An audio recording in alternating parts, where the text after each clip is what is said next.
Hi guys, എല്ലാവരും സുഖമായിട്ടിരിക്കുന്നെന്ന് വിശ്വസിക്കുന്നു. അപ്പം ഇന്നെനിക്ക് ഭയങ്കരമായിട്ട് പനി പിടിച്ചൊരു ദിവസമായിരുന്നു. നല്ല പനി, ത്രോട്ട് ഇൻഫെക്ഷനും കാര്യങ്ങളും ഒക്കെ ആയിട്ട് ഞാൻ മെഡിസിനൊക്കെ മേടിച്ച് വന്നതേ ഉള്ളൂ. എൻ്റെ ഫേസ് കാണുമ്പോഴേ അറിയാം ഞാൻ അതേ കോലത്തിൽ വന്നിരുന്ന് വീഡിയോ എടുക്കുകയാണ്. അപ്പം ഇന്നത്തെ നമ്മുടെ topics how to handle a problem, അതിനെക്കുറിച്ചിട്ടാണ്. സൗണ്ട് കുറച്ച് അടപ്പുണ്ടാവും കേട്ടോ. അപ്പം പ്രശ്നങ്ങൾ പല രീതിയിൽ നമുക്ക് വരാം. അതായത് ഒരാൾ കൊണ്ടുതരുന്ന പ്രശ്നങ്ങളാവാം, അല്ലെങ്കിൽ നമ്മളായിട്ട് വിളിക്കുന്ന പ്രശ്നങ്ങളാവാം. അങ്ങനെ ഒരുപാട് പ്രശ്നങ്ങളുണ്ട്. നമുക്കൊരു പ്രശ്നം വരുമ്പോഴേ നമ്മളെന്താ വിചാരിക്കുമോ, കഴിഞ്ഞ് ഇനി എനിക്കിതിൽ നിന്ന് പുറത്ത് കിടക്കാൻ പറ്റത്തില്ല, എൻ്റെ ലൈഫ് തീർന്നു, ഇങ്ങനെയൊക്കെ വിചാരിച്ച് നമ്മളതിനെ പേടിച്ചൊളിച്ചോടും. എന്നാൽ നേരെ മറിച്ചൊരു വിഭാഗം ആൾക്കാരാണെങ്കിൽ എങ്ങനെയായിരിക്കും, എനിക്കൊരു പ്രശ്നം വന്നു, ഓക്കെ അടുത്തതെന്ത്, നെക്സ്റ്റ് എന്ത് എന്ന് പറഞ്ഞ് നോക്കി മുന്നോട്ട് പോകും. സത്യം പറഞ്ഞാൽ അങ്ങനൊരു കാറ്റഗറി ഓഫ് ആൾക്കാരാണ് വേണ്ടത്. നമുക്കൊരു പ്രശ്നമുണ്ടെങ്കിൽ നമുക്കത് വിശ്വസിച്ച് പറയാൻ പറ്റുന്ന ഒരാളുണ്ടാവണം, നമ്മളെ ഹെൽപ്പ് ചെയ്യാൻ പറ്റണം. അല്ല നമ്മളോടാണ് ഒരാൾ വിശ്വസിച്ചൊരു കാര്യം പറയാൻ പറയുന്നെങ്കിൽ അതിൻ്റെ സത്യാവസ്ഥ മനസ്സിലാക്കി അയാൾ നമ്മളെ ഹെൽപ്പ് ചെയ്ത് കൂടെ നിൽക്കണം. ഈ പ്രശ്നങ്ങൾ പലപ്പോഴും, ഇപ്പം ഞാൻ ഉദാഹരണം പറയാം, വീട്ടിൽ പ്രശ്നങ്ങൾ അറിഞ്ഞു എന്നും പറഞ്ഞ് വീട്ടുകാർ ബഹളം ഉണ്ടാക്കുന്നു. ഒരു കുട്ടി എന്തെങ്കിലും വേറെ ഒരു റിലേഷൻഷിപ്പിൻ്റെ കേസ് വീട്ടിൽ വന്ന് പറഞ്ഞു, വീട്ടുകാർ അടിയും തടയും ബഹളവും ഭയങ്കര പ്രശ്നം. ഇത് കാരണം കുട്ടി മിണ്ടാണ്ട് പേടിച്ചിരിക്കുന്നു, അത് വീട്ടിൽ പറയാണ്ടിരിക്കുന്നു.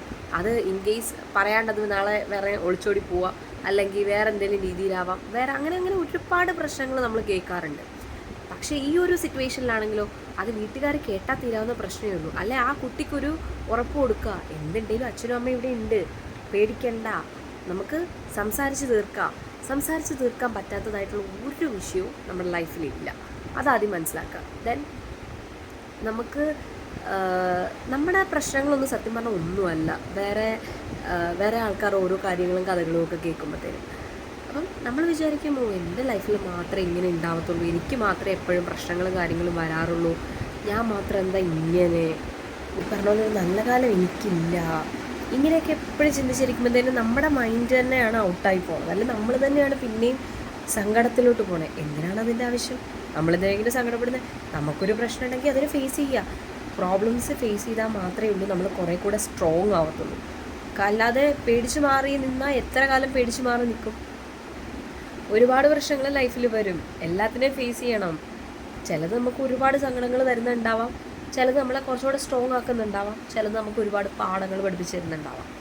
എല്ലാം ഉൾക്കൊണ്ട് എല്ലാത്തിനെയും അക്സെപ്റ്റ് ചെയ്ത് അത് മുന്നോട്ട് പോവുക. അല്ലാണ്ട് പേടിച്ചു മാറുന്നതിനോട് ഞാൻ ഒട്ടും യോജിക്കുന്നില്ല. ദെൻ നമുക്കിപ്പം പറയാനൊരു സ്വാതന്ത്ര്യം, അതും ഒരു വളരെ ഇമ്പോർട്ടൻ്റ് ആയിട്ടുള്ള കാര്യമാണ്.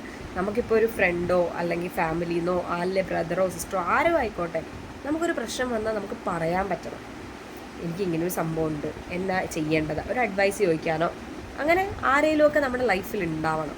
അല്ലാതെ ഈ ഒറ്റയ്ക്ക് എങ്ങനെ ഹാൻഡിൽ ചെയ്യും, ഞാൻ ഹാൻഡിൽ ചെയ്ത് ശരിയാവുമോ, അങ്ങനെയുള്ള കുറേ തോട്ട് പ്രോസസ്സ് ഈ ഒരു സമയത്ത് വരും. നമുക്ക് ഈ പ്രശ്നം വരുമ്പോഴത്തേനും നമ്മൾ ഭയങ്കര ടെൻസ്ഡ് ആയിരിക്കും. ആ സമയത്ത് നമ്മൾ എടുക്കുന്ന ഡിസിഷൻ ചിലപ്പോൾ നന്നായിരിക്കണമെന്നില്ല. സോ അതുകൊണ്ട് നമുക്ക് ഒരാളുടെ ഒപ്പീനിയൻ ചോദിച്ചു എന്ന് വെച്ചിട്ട് ഒരു കുഴപ്പമില്ല. ആ ഒരു സമയത്ത് നമുക്ക് ഏതൊക്കെ ഹെൽപ്പ് സീക്ക് ചെയ്യാൻ പറ്റുമോ അതൊക്കെ ചെയ്യാം. ദെൻ ആദ്യമായിട്ടൊരു പ്രോബ്ലം വരുമ്പോഴത്തേ നമ്മൾ അയ്യോ എന്ന് പറഞ്ഞ് ടെൻഷൻ അടിച്ചിരിക്കുക, അത് ജസ്റ്റ് ഒന്ന് കാമാവുക. ദെൻ റിലാക്സ് ആയിട്ടിരുന്നിട്ട് എങ്ങനെ അതിനെ പരിഹരിക്കാം, എങ്ങനെ അതിനെ ഫേസ് ചെയ്യാം, അല്ല എന്തൊക്കെ മീൻസ് സിറ്റുവേഷൻസ് എങ്ങനെയാണ്, ഈ കാര്യങ്ങളൊക്കെ നോക്കിയിട്ട് അത് അങ്ങോട്ട് ഫേസ് ചെയ്യാന്നേ. എന്തിനാണ് ഇങ്ങനെ പേടിക്കുന്നത്? എൻ്റെ ആവശ്യമില്ല. അപ്പം നിങ്ങളുടെ ലൈഫിലും പ്രോബ്ലംസ് ഉണ്ടാവാത്തതായിട്ട് ആരുമില്ല, ഉണ്ടാവും. നമ്മൾ മനുഷ്യരാണ്, നമുക്ക് ഒന്നേ തൊട്ട് ബിൽഡ് ചെയ്യാൻ പറ്റും, നമ്മൾ സ്ട്രോങ് ആണ്, നമുക്ക് ചെയ്യാൻ പറ്റാത്തതായിട്ട് ഒന്നും ഇല്ലടൂ. അപ്പം പിന്നെ പേടിക്കുന്നതിനാ. അപ്പം ഇന്നത്തേക്ക് അത്രയും. ബൈ.